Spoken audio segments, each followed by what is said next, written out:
बताना चाहता हूं कि आपने जो साड़ी लिया है, आपने जो साड़ी लिया और कुछ बच्चियों ने जो हार पहना है और कुछ लोगों ने जो गमछा डाला है, आप अपने आप से सवाल करो ये चप्पल, जूता, गमछा ये आपने कहां से खरीदा? आपने खरीदा वही जैन बनिया सेठ साहूकारों से। हम कितनी बड़ी बड़ी चीजें यहां पर कर ले, वहां पर कर ले, कहीं पर भी कर ले, लेकिन हम अमीर बनाने का काम आज भी उन्हीं को कर रहे हैं। हम कब अमीर बन, किसकी दुकान से चाय पियोगे, किसकी दुकान से समोसा खाओगे? अभी यूरिया डेपी लेने की जब बात आएगी तो किसकी दुकान से ब्लैक में यूरिया डेपी मक्का के लिए लेके आओगे? आप सभी चीजें जो खरीदते हो दूसरे के यहां से खरीद रहे हो और अमीर वो बन रहा है, और हम यहां पर रो रहे हैं कि आज हम पीछे हैं और वो आगे हैं। दूसरी चीजें आप देख लीजिए, जब आप शहरों में जाते हो, गांव में जाते हो, सब जगह जाते हो, हमारे लोग आज छोटे छोटे धंधा व्यापार से क्यों नहीं जुड़ा? अनाज तेल भी आप खरीदते हो तो वो तेल भी आप किससे खरीद रहे हो? आप इसमें भी विचार करने की जरूरत है। मैं आपको इस और इशारा कर रहा हूं कि बड़ी मजदूरी की जगह हम अपने लोगों के तो अनाज गेहूं बेच दें हमारे कुछ रुपए में, कितना लगेगा? अगर 20 रुपए किलो आपने चावल खरीदा, अगर आप 22 रुपए किलो भी, 25 रुपए किलो भी दे तो हमारा लोग तो आगे बढ़ेगा ना। हम हर चीज जब दूसरे से खरीदेंगे तो दूसरा व्यक्ति आगे बढ़ेगा। और रही बात यहाँ की डैम क्षेत्र की बात है, मैं रात में 12 बजे रात तक आपके संगम 1 और संगम 2 क्षेत्र में मैंने मीटिंग किया। दारू पी के वहां पर लोग आए, लेकिन उन लोगों ने कहा कि हम अपनी 1 इंच जमीन भी नहीं देंगे, क्योंकि हमारा माचौड़ा डैम भी उठा था। माचौड़ा डैम उठा, वहां पर से मैं विस्थापित आपके सामने खड़ा हूं। 80 लाख 90 लाख 1-1 करोड़ रुपए हम लोगों को मिला है। उतना पैसा मिलने के बाद भी हमारा विकास हुआ क्या? 9 लाख रुपए एकड़ से जमीन मिली, 8 लाख रुपए एकड़ से मिली, और आधी से ज्यादा तो बुआ और मौसी ने बंटवारा में ले ली। क्या हुआ? आपको कोई लॉलीपॉप दे रहे हैं अगर आप 1 एकड़ जमीन भी अगर आप दे रहे हो? आपका डैम डूब क्षेत्र में अगर बेटा, मैं बता रहा हूं, जो परिवार मुर्दा बैठा था वो भी आपसे आगे हिस्सा मांगेगा और आपके हाथ में 0 बैठा सन्नाटा। ढंग से 25 बोरी गेहूं नहीं होती, 40 बोरा मक्का नहीं होता। ये सब नुकसान है विस्थापन के। मैं आपको बारंबार बताना चाहता हूं, अगर आपको लगता है कि 10 लाख रुपए 5 लाख रुपए एकड़ दे दे तो जैसे मुआवजा मिलेगा, बाजू वाले गांव में या बाजू वाले जिले में जमीन का रेट बढ़ जाएगा। फिर नुकसान हुआ है, फिर बर्बादी हुई है। इसलिए आपसे मैं निवेदन करता हूं, कोई विरोध करे न करे, आप सबसे पहले विरोध करिए, अपनी 1 इंच जमीन भी मत दीजिए। अपने समाज में खाने पीने से लेकर आप इतनी बड़ी बताना, 40% आदिवासी है, 100 में से 40 आदिवासी छिंदवाड़ा में। आप अगर अपने कपड़ों की दुकान अगर खोलते हो तो दूसरे समाज का व्यक्ति अगर कपड़ा, जूता, चप्पल, टीकी, मुंदी, लिपस्टिक अगर नहीं मिलेगा, अगर आपका ही समाज का व्यक्ति मिलेगा तो भी आप यहां पर राज कर सकते हो व्यापारिक क्षेत्र में, आर्थिक क्षेत्र। हमारे बच्चों को बताइए, उनको समझाओ कि आज तुम चंद इधर उधर ग्रुप बना के नेता नगरी कर लोगे, जब वो दुश्मन, जब आप तुम आगे बढ़ने लगोगे, दुश्मन जब तुम्हारे पीछे लगेगा और जब तुमको अंदर भरेगा तो तुम पीछे देखोगे तुम्हारे सामने कोई नहीं है। इसलिए लिंक बना के रखो, चाहे बीजेपी में हो, कांग्रेस में, हमारे समाज के नेता जो भी कोई है, क्योंकि उनके साथ भी कल दिक्कत होगी तो उनको भी समाज याद आएगी। सबसे व्यवहार बना के रखो, सबसे जुड़ के रखो, चाहे वो अधिकारी संगठन हो या कर्मचारी संगठन हो। मेरे समाज के जो बुजुर्ग यहाँ पर बैठे हैं, माताएं बहनें आप यहाँ पर बैठे हैं, जब थाना में आपके साथ समस्या आती है, कोर्ट कचहरी में जब आपके साथ समस्या आती है तो आप क्या करते हो? अभी वहां जाते हैं, कहीं की बच्ची का बलात्कार हो गया, कहीं का जमीन छिन गया, वहां जाके बच्ची ढूंढते हैं। हमें इसके लेकर भी प्लानिंग करना पड़ेगा, समाज में ये सॉल्यूशन समाधान निकालना पड़ेगा कि हमारे समाज का एक वकीलों का ग्रुप हो और वो सिर्फ ये काम करे कि हमारे समाज का कोई व्यक्ति जाए, अगर उसके पास 1 रुपए भी नहीं है तो 100 रुपए में तो उसका काम कर दे, 50 रुपए में तो उसका काम कर दे। इन सभी चीजों को लेकर यहीं बैठ के आप और हम सबको प्लानिंग बनाना पड़ेगा, और आपको इस बात पे भी ध्यान देना पड़ेगा कि आपके क्षेत्र में घुसकर कई बाबा भिखारी आकर आपके महिलाओं और बच्चों को गलत ज्ञान दे रहे हैं, समाज संस्कृति खत्म कर रहे हैं। आपका अस्तित्व तभी बचेगा तब आप बाबा भिखारियों को दान देना बंद करेंगे। और ऐसे जो कार्यक्रम होते हैं, समाज होते हैं, जैसे अभी सर ने बताया, इनका गांव में गया था, इनके गांव के स्कूलों में गया था, थोड़ा थोड़ा चंदा सिर्फ अपने लोगों के लिए दीजिए, दान दूसरे लोगों को मत दीजिए। हर मंच में मैं इस बात को बोलते यहाँ पर भी दोहराऊंगा कि दान सिर्फ अपने लोगों को दीजिए, मतदान भी सिर्फ उसी को दीजिए जो आपके लिए लड़ने मिलने के लिए तैयार हो, और सम्मान भी सिर्फ उसी व्यक्ति को दीजिए जो आपके लिए काम करने के लिए तैयार हो। दान, मतदान और सम्मान अगर आप दूसरे को दोगे और वो उल्टा आपको आगे डसेगा तो आपका कभी जीवन में विकास नहीं होगा। हम सब व्यापारिक क्षेत्र में काम कर रहे हैं, भाई काम कर रहा है, जितने युवा सब लोग भिड़े हुए हैं, अधिकारी कर्मचारी, मेरे साथ आए दुर्गा प्रसाद मसराम सर, पवन सरेआम भाई, सभी लोग अपने अपने स्तर पे काम कर रहे हैं। सिर्फ आपसे एक ही उम्मीद रखते हैं कि किसी भी तरीके से आप जुड़े रहे, गांव में बैठें और आगे बढ़ें। ऐसे कार्यक्रम ढेर होंगे, लेकिन कार्यक्रम सफल कब होंगे? जब गांव गांव में आप अपने समाज के लिए छोटी छोटी समस्या के लिए चर्चाएं करना शुरू कर देंगे। आपको खत्म करने के लिए पूरी कोशिशें चल रही है। जैसे अभी सतीश पेंदाम दादा जी ने कहा, राजेंद्र साहब विंगे जी ने यहाँ पर अभी बातें आपको कहें, लेकिन आप अपने आप से सवाल करें, आपने अपनी संस्कृति, आप आदिवासी हो, इसके कितने प्रमाण आपने बचा के रखे? आप इसमें अपने आप में सवाल करें। बालाघाट के अंदर वहां एक बाबा घुस के आदिवासी क्षेत्रों में घुसकर उनके धर्म परिवर्तन का काम कर रहा है, सरकार उनकी मदद कर रही है। जब हमारा एक व्यक्ति हाईकोर्ट में जाता है, उद्दे वकील साहब हाईकोर्ट में, वो वकील जज साहब को बोलता है कि माननीय, आदिवासी क्षेत्र जो 5वीं अनुसूचित क्षेत्र है और आदिवासी क्षेत्र में जो 5वीं अनुसूची है वहां 13 दिन का आदिवासी को रूढ़ी प्रथा को विधि का बल प्राप्त है। वहां पर दूसरे धर्म का व्यक्ति अपने न धर्म का प्रचार करेगा न गैर धर्म की वहां पर कोई गतिविधि संपन्न होगी, लेकिन उसको जज होलकार के भगाता है। क्यों? आज न्यायिक सिस्टम में भी आपके जज नहीं बन पाए, 0.1 नंबर से आपको फेल करके भगा दिए। हमारे सैकड़ों ST SC OBC के बच्चों को जज नहीं बनने दे रहे हैं ये लोग, और नहीं बनने दे रहे हैं वही मानसिकता के लोग जो आज हमारे एक आदिवासी समाज का उद्दे गोत्र का वकील खड़ा होकर हाईकोर्ट में बहस करता है, उसकी बात को नहीं सुना जाता, उसको बोलता है, जब बता आदिवासियों की क्या मान्यता है और आदिवासी मान्यता संविधान में कहां है?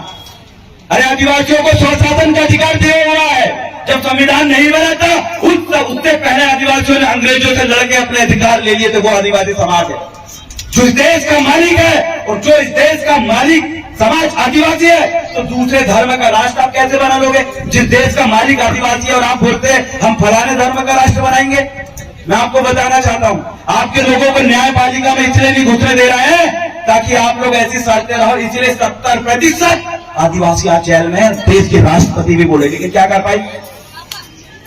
देश की राष्ट्रपति बोल रही है कि पूरे भारत देश में मध्य प्रदेश के अंदर सबसे ज्यादा आदिवासी जेलों में है, लेकिन किसने क्या किया? छुटाने के लिए क्या प्रावधान? कोई सरकार ने या जितने भी बड़ी बड़ी पार्टियों को मैनिफेस्टो में ये बात ये लिखी होनी चाहिए कि जिस दिन हम सरकार में आएंगे तो जितने भी आदिवासी आज जेल में है, जो निर्दोष है, उनको हम छुटाने का काम करेंगे। देखते हैं कितनी सरकारें लिख रही हैं, कितनी पार्टियां लिख रही हैं।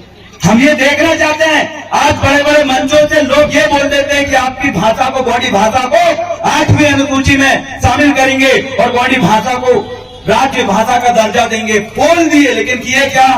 सब जितने भी मुख्यमंत्री, अभी दोनों मुख्यमंत्री ने बोल दिया, लेकिन किए क्या? उन्होंने नहीं किया। तो हम ये कहना चाहते हैं, हमें बेवकूफ मत समझिए, हमसे झूठ मत बोलिए, इसका जवाब भी हम देंगे। वो तो हम झूठ चाहते हैं, हमारे समाज का व्यक्ति आपकी पार्टी में है इसलिए हम सम्मान कर रहे हैं, नहीं तो ऐसे लोगों को, अरे हम तो गांव में भी ना घुसने दे, चप्पल लेके दौड़ के भगाने वाले लोग आदिवासी हैं। जिन लोगों को लगता है कि ये आदिवासी गरीब है, मजदूरी कर रहे हैं, याद रखो कि आदिवासी इतना बलशाली है, जिस दिन अपनी औकात में आ गया, जिस दिन वो आपके जैसे बेईमानी करने लगा, तो आप लोग बोलने की छोड़ दीजिए, संविधान सभा में भी घुसने से आप डरोगे। वो आदिवासी समाज है और हमें लोग लड़कियां रहे हैं, मार रहे हैं, माताएं बहनों का यहाँ पर आधी से ज्यादा बच्चियां बाहर काम करने जाती है, उधर उनके साथ बलात्कार हो रहे हैं। कौन जिम्मेदार है? कौन रोकेगा? ये हमारी और आपकी जिम्मेदारी है। आज हमारे किसान, हमारे आदिवासी समाज के जो लोग हैं, उनको सोसाइटी में आप देख लीजिए, वहां जाएंगे, जब वो यूरिया DAP के लिए तो उनके नाम पे सेठ साहूकार ले लेता है, वो ब्लैक में खरीद रहा है। मैं आपको बताना चाहता हूं, जितने भी किसान भाई बंधु जुड़े हुए हैं, अगर इस मौके के अंदर, इस छिंदवाड़ा के अंदर कहीं पर भी अगर ब्लैक में यूरिया DAP मिल रही होगी तो पहले जाकर इनके खिलाफ आप बोलिए। मैं आपको बताऊं, एकदम से यूरिया DAP की कीमत भी गिर जाएगी और आपको आसानी से सोसाइटी में भी मिल जाएगी। आज ये लोग ब्लैक में बेच रहे हैं, इसलिए आप घूमोगे आपको ज्यादा कीमत में मिलेगी और उपलब्ध नहीं हो पाएगी। और जिस दिन आपने उधर उठाया ना महेंद्र कन्नौज ने, जयस का था बंदा, उसने एक शेष साहूकार के घर में ताला लगवाया, सरकार को अधिकारियों को वहां पहुंचाई के देखिए ब्लैक में बेच रहे हैं। जब उसने बंद करवाया तो लोगों को बड़ी आसानी से सस्ती कीमत में खाद उनको मिल गई, उधार मिल गई। तो ये चीजें कब होती है? जब आप आवाज उठाओगे। किसी का इंतजार मत करिए कि कोई नेता आएगा आवाज उठाएगा, कोई आदिवासी या गुटवाले लीडर आएगा आवाज उठाएगा। रावेन साहब जी ने बोला ना कि आपको अपने क्षेत्र की आवाज खुद उठाना पड़ेगा, किसी के भरोसे मत रहिए। आपके बच्चों के भविष्य के लिए और आने वाले भविष्य के लिए हम सब लोग काम कर रहे हैं। क्या काम कर रहे हैं? हम गांव-गांव जाके लोगों को समझा रहे हैं कि देखिए आज सरकार कोई भी कानून अगर लेके आ रही तो आपको कैसे खत्म करने के लिए लेके आ रही, हम बता रहे हैं। आज आप देखिए महिला सम्मान योजना आ जाए या फिर प्यारी बहना योजना आ जाए या फिर वो डिलिस्टिंग कानून आ जाए, सामान्य नागरिक आ जाए, अरे हम इन सब में नहीं उलझना चाहते। हम तो ये कह रहे हैं कि आप बताएं कितना आदिवासी बच्चा विदेश पढ़ने के लिए गया आपकी विदेशी योजना के अंतर्गत, उसका रिकॉर्ड आप रखें। आप माननीय इस मध्य प्रदेश के मुख्यमंत्री अपने बेटा को विदेश में पढ़ा के लाता है और मध्य प्रदेश में राजनीति करवाता है। मुझे बताओ आपके समाज का बेटा गांव में पढ़ेगा और जब वो राजनीति में उतरेगा तो वो विदेश में पढ़ के जब अपने बेटे के साथ दोनों बीच में आप कॉम्पिटिशन कराओ, वो बहुत आसानी से आप लोगों को बेवकूफ बना देगा, झूठ फैला देगा और एक गांव में बच्चा सच बोल बोल के भी सही साबित नहीं हो पाएगा। बोलते हैं ना दूध वाला घर घर जाता है दूध बेचने के लिए, लेकिन जब दारू की बात आती है तो दारू पीने वाला वहां खुद जाता है। तो यही चीजें आज चल रही है। सच बोलने वाला व्यक्ति घर घर भटक रहा है और झूठ बोलने वाले व्यक्ति के पास आप जा रहे हैं। इसलिए समझिए इनके षड्यंत्र को और आवाज उठाइए। आपके बच्चों में इतनी ताकत है कि टीवी में जो सचिन तेंदुलकर क्रिकेट खेलता है, जो महिला पहलवान कुश्ती लड़ने वाली बड़ी बड़ी गोल्ड मेडल ली, वो दिल्ली में बैठी है। कितनी आदिवासी बच्चियां हैं मुझे बताओ? अरे हमारी लड़की तो लड़ा के देखो आप किसी इनसे, इनके बच्चों से जो बड़े बड़े पैसे वाले बड़ी बड़ी जात के लोग हैं। अरे बताए ना अभी गड्ढा खोदे, बताए सतीश पंडाम दादा जी ने कि ये जो रामदेव बाबा है जो योगा बताता है उसको बोलो या 6 फीट का गड्ढा खोद के बता, हमारी आदिवासी महिला के जैसे हवा निकल जाएगी। सोचो इतनी ताकत है महिलाओं में, बच्चों में, लेकिन ये खेल में आगे क्यों नहीं बढ़ पाए? हमारा बच्चा जब दंगल कुश्ती में उतरता है तो कई लोगों को उठा उठा के पटकता है, लेकिन आज वो बच्चा देश के पहलवानों में उसका नाम क्यों नहीं है? क्योंकि ये मध्य प्रदेश सरकार ने चाहे शुरू से लेके अभी तक ऐसा कोई कानून नहीं बने। अगर वो कानून बनाए कि भैया तुम इतने नेशनल और इतने इंटरनेशनल खेलो, तुमको भी वो उड़ान परी भीमा दास के जैसे तुमको भी डीएसपी बना देंगे, भले ही तुम 10वीं पढ़े हो। तो देखो हमारे बच्चे भी धनाधन खेलों में आगे जाएंगे।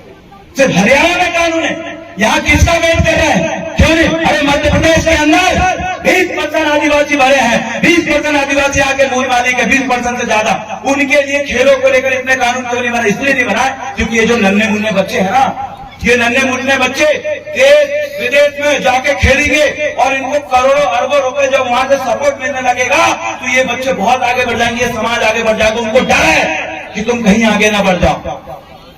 ये इनके चुनावी घोषणा पत्र में होना चाहिए कि आदिवासी बच्चे अगर नेशनल, राष्ट्रीय और अंतर्राष्ट्रीय खेले तो उनको फलाने पॉलिसी के अंतर्गत ये नौकरी मिलेगी। मैं आपको गारंटी दे रहा हूँ हर गांव में खेल शिक्षा उपलब्ध करा के हम खुद उन बच्चों को सिखाएंगे और आगे बढ़वाएंगे। अभी तो ब्रजभूषण टाइप के लोग वहां बैठे हुए हैं जिन्हें 1000 बच्चियों के साथ बलात्कार किया, उसके बाद भी छाती चौड़ी करके कहता है। बीजेपी के सांसद है वो ब्रजभूषण जी। कई बच्चों ने बोले हमारे साथ बलात्कार हुआ है, पुलिस FIR लिखने को तैयार है। सोचो दिल्ली में जंतर मंतर में बैठी है पहलवान लड़कियां, बोल रही हमारे साथ बलात्कार हुआ है, इसको अरेस्ट करो, लेकिन नहीं कर रहे। क्यों? क्योंकि वो सत्तासीन सरकार का सांसद है। ये संविधान है? ऐसे संविधान, ऐसे देश चलेगा? ऐसे पुलिस की पूरे का पूरा गुंडागिर्दी ने चपेट के रखा पुलिस विभाग को, ऐसा चलेगा? अरे बर्बाद हो जाएगा, आदिवासी भी बर्बाद होगा, देश भी बर्बाद होगा। ऐसे लोगों को उखाड़ के फेंकना पड़ेगा आपको। वो लोग बोल रहे हैं कि आदिवासी मुसलमान और ईसाई बन गया है तो वो आदिवासी नहीं रहा, लेकिन हिंदू बन गया है तो वो आदिवासी है। जैसे सतीश पंडाम जी ने बोला कि उन्होंने कहा संस्कृत देश की सबसे प्राचीन भाषा है। क्यों भैया गोंडी को क्यों नहीं कहा? इसलिए नहीं कहा क्योंकि अगर गोंडी को सबसे प्राचीन भाषा बता देंगे तो यहाँ रहने वाले आदिवासी यहाँ के मूल मालिक हो जाएंगे, लेकिन संस्कृत को बचाएंगे तो ब्राह्मण पंडित यहाँ का मूल मालिक होगा।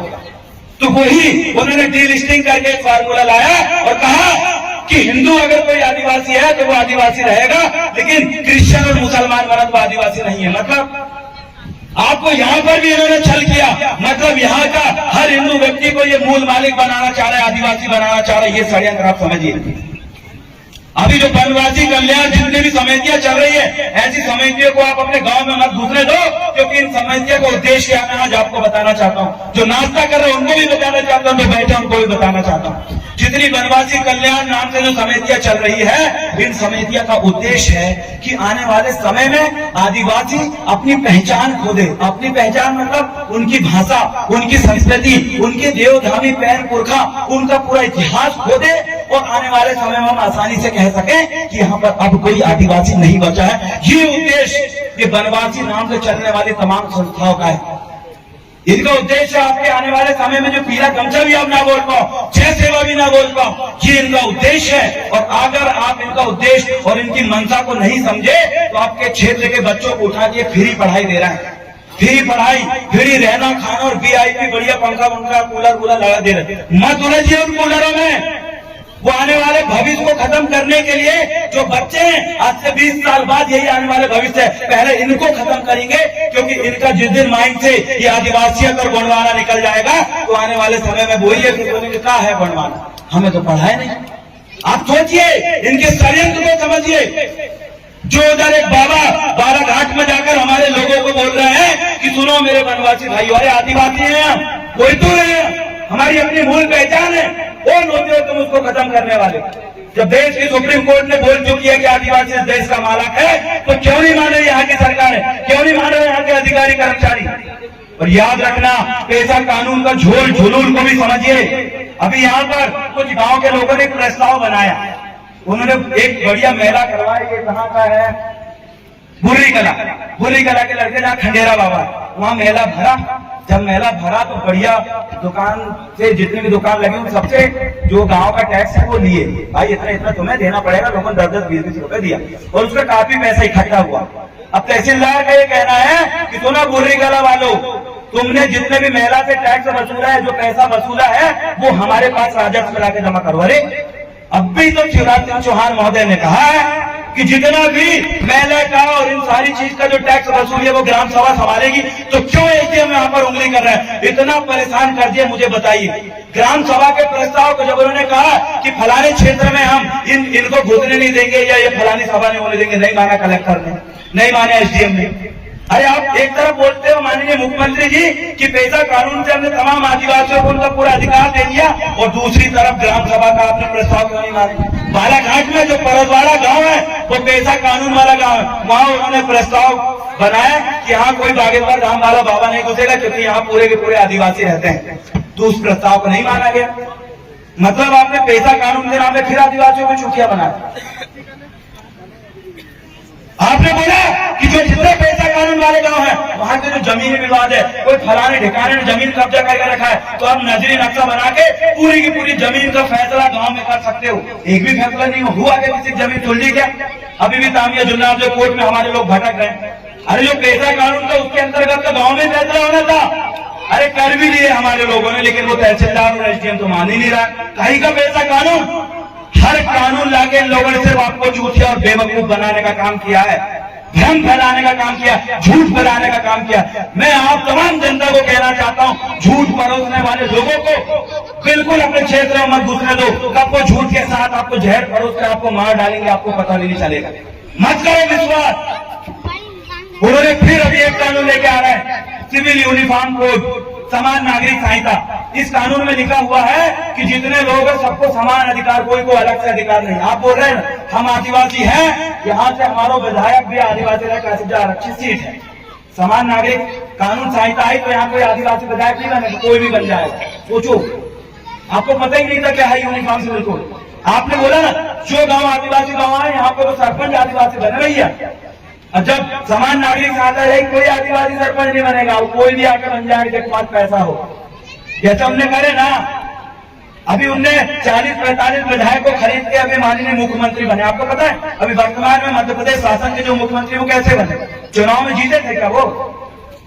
अरे उनने 40-45 विधायक को खरीदे और बोले जब हमारे पास विधायक ज्यादा अब हम मुख्यमंत्री। कल को बढ़ानी आ जाए वो भी 100-150 विधायक के खरीद के वो बोल अब तो मैं मुख्यमंत्री। अरे ये लोकतंत्र है, ये संविधान है, ऐसा देश चलाएंगे? बच के रहिए। ये लूटने वाले, झूठ फैलाने वाले और सेठ साहूकार और बनिया के छट्टू बट्टू नेताओं से आप बच के रहिए। ये आपको बेचने का काम करेंगे। कोई यहाँ पर लोकतंत्र नहीं बचा, कोई जनता का शासन नहीं बचा। हर एक कानून, जितने भी कानून इन्होंने लिखे, अभी जो डैम जो बन रहा है ना, इसमें किसका फायदा है? अभी जो माछावाड़ा डैम बना वहां पर बोला गया 4 गुना मुआवजा मिलेगा और जितने लोग जो घर जमीन छोड़ रहे हैं ना, तो मान लो बढ़िया चकाचक झमाझम बस्ती बना के दें, रोड बना कर दे, अस्पताल बना दे। देखा हो आप वहां पर? कच्छु नहीं है, कुछ नहीं है वहां पर। मैं वहीं का रहने वाला हूँ, न वहां इन्होंने अस्पताल बनाया, न ढंग से रोड बनाया, न बिजली है। और इन्होंने कहा तो हमें तो बड़ा रोजगार मिला, बड़ मोटे पैसा कमाए। अरे मैं वहीं का बेरोजगार हूँ। माचावाड़ा डैम से जितने लोग विस्थापित हुए, एक को भी रोजगार नहीं मिले, बाहर काम करने जा रहे, भूसावल 4 मशीन में काम करने के लिए जा रहे हैं हमारे लोग। विस्थापन भी हमारे लिए विनाश है। ये लोग बोलेंगे अरे विस्थापन करने में यहाँ तो पानी भरा, बड़ा फायदा हुआ छिंदवाड़ा को। अरे आदिवासियों का होगा जो तो बताओ भैया, उनका क्या होगा? पूरे भारत देश में जहां जहां विस्थापन हुआ है, जहां जहां आपको उठा के भगा है, विस्थापन मतलब उठा के यहाँ से वहां भगाना, जहां जहां आदिवासियों को भगाए इन लोगों ने, वहां पूरे आदिवासी बर्बाद हुए हैं, पूरे आदिवासी उजड़ गए हैं। इसलिए आप इस बात को समझिए, जो विस्थापन है वो आपका विनाश का कारण है। अब मुझे बताइए, ये जो पांडुरना सीट है जहां से नीलेश भाई विधायक है, अब वहां के आदिवासी अगर 20,000 आदिवासी को उठा के अगर छिंदवाड़ा में बसा जाए तो कब आदिवासी विधानसभा बचेगा? नहीं बचेगी। वो नीलेश उइके जी भी दोबारा विधायक नहीं बन पाएंगे। क्यों? उन्हीं के क्षेत्र से 20,000 आदिवासी को उठा के उधर पहुंचा देंगे। अब बोलेंगे भैया कहा है काई का आदिवासी विधानसभा, वहां तो आदिवासी है ही नहीं। ये देख ले, 70% तो गैर आदिवासी है, सिर्फ 30% ही आदिवासी। कहाँ के रिजर्व करते हैं? मतलब आपकी रिजर्व सीट को, आपकी 5वीं अनुसूचित क्षेत्र को भी वो बर्बाद करने के लिए विस्थापन कर रहे हैं। उसमें आप भी बर्बाद हो गए, आपका क्षेत्र भी बर्बाद होगा। हर कानून जितने भी कानून आए सिर्फ आपकी बर्बादी के लिए आए। अगर नहीं आए तो हम तो बोल रहे हैं ना, माननीय देश के प्रधानमंत्री जी और माननीय मध्य प्रदेश के मुख्यमंत्री जी, आप आदिवासी नेतृत्व करने वाले लोगों से आइए, मीडिया में आमने सामने बहस करिए। हम तो बोल रहे हैं ना, चलो सतीश परिणाम जी के साथ एक बार मध्य प्रदेश के मुख्यमंत्री जी आके बैठ के बहस करें कि आपने आदिवासियों में कौन सा विकास किया इतने दिन की सरकार में। नहीं आएंगे। क्यों? वो सिर्फ उनको बुलाएंगे, वो सिर्फ आपको खत्म करने वाला व्यक्ति आपके पक्ष में वहां पर बैठेगा और आपके खत्म करने वाला व्यक्ति भी विपक्ष में बैठेगा। मतलब चेत भी उनको, पट भी उनको। भाई आपस में लड़ लो, बोलो तुम्हारे लिए हम कर रहे हैं। अरे खाएगा हमारे व्यक्ति बिठा के देखो, हमारे विद्यार्थियों को खेल में आगे नहीं बढ़ने दे रहा। नहीं मैं आपको लिख के दे रहा हूँ, ये छिंदवाड़ा जिला से हजारों बच्चे आज खेल की वजह से नौकरी में जाते और बड़े खिलाड़ी बन के आते और अपने परिवार का नाम रोशन करते, लेकिन नहीं करने दे रहे। किसानों की जमीन, आपको अगर लग रहा होगा कि बड़े हितैषी लोग हैं, ये जितनी पार्टियों के बड़े नेता है ना, गैर आदिवासी नेता, आदिवासी नहीं। जितनी बीजेपी कांग्रेस के जो बड़े गैर आदिवासी नेता है, उनके घर की जमीन का आप रिकॉर्ड देखो, कोई पास 600 एकड़ जमीन, कोई पास 500 एकड़ जमीन। कहां से आई जमीन? पूरी आदिवासी जमीन छीन के बैठे हैं। और हमारे लोगों का तो विकास ही नहीं होता।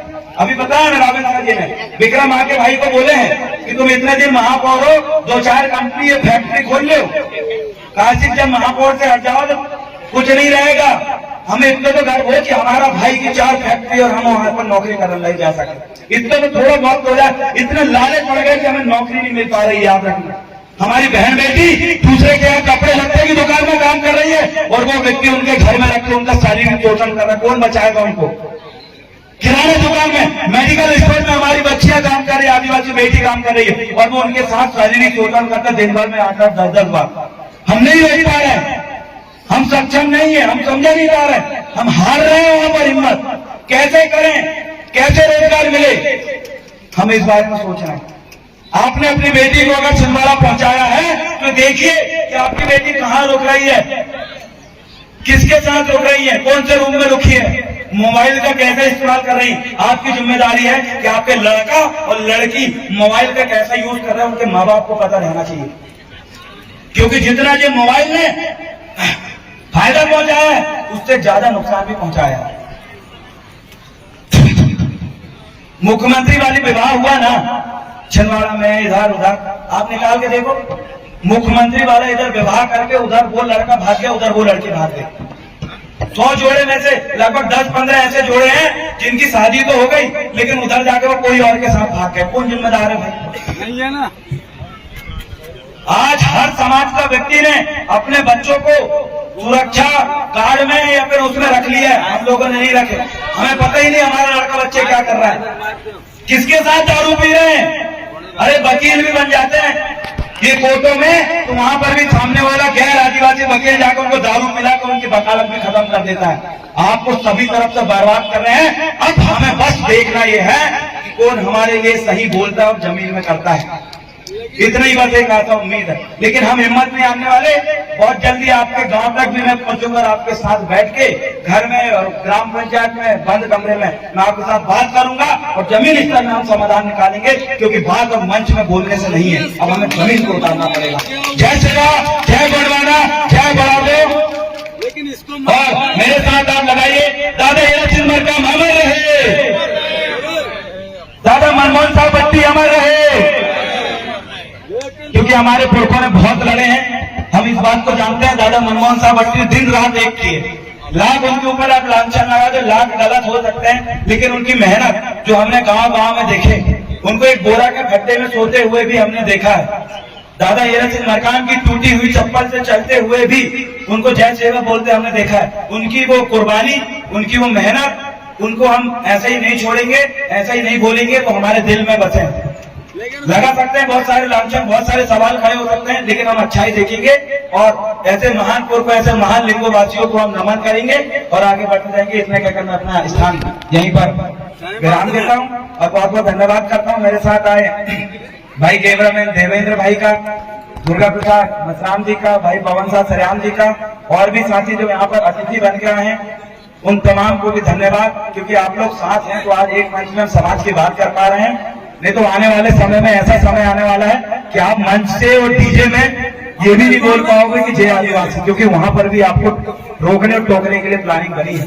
मणिपुर में आदिवासियों को देखते ही गोली मारने का ऑर्डर निकल गया है। सोच के देखो, वो सरकार अगर दोबारा मध्य प्रदेश में बनी और आपको देखते ही गोली मारने का धोखा ऑर्डर निकाल दिया तो आपका क्या होगा, फील करो।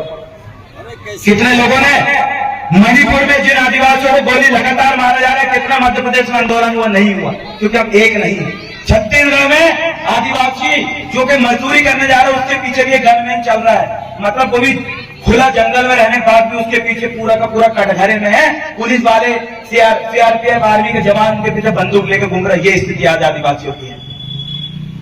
अब ये स्थिति ना बने यहाँ पर, इसके लिए हमें क्या करना पड़ेगा? इसके लिए आपको सिर्फ एक चीज करना पड़ेगा, वो है अपनी समाज को इतना वैचारिक रूप से इतना संगठित कर लो, इतना संगठित कर लो कि समाज में एक अगर सुई भी चुभे तो आपके व्यक्ति चिल्ला के पूरा समाज उठना चाहिए। एक व्यक्ति को नहीं, सभी समाज को दर्द होना चाहिए। बहुत बहुत धन्यवाद। सेवा जवाहर, जय बनवाना। धन्यवाद।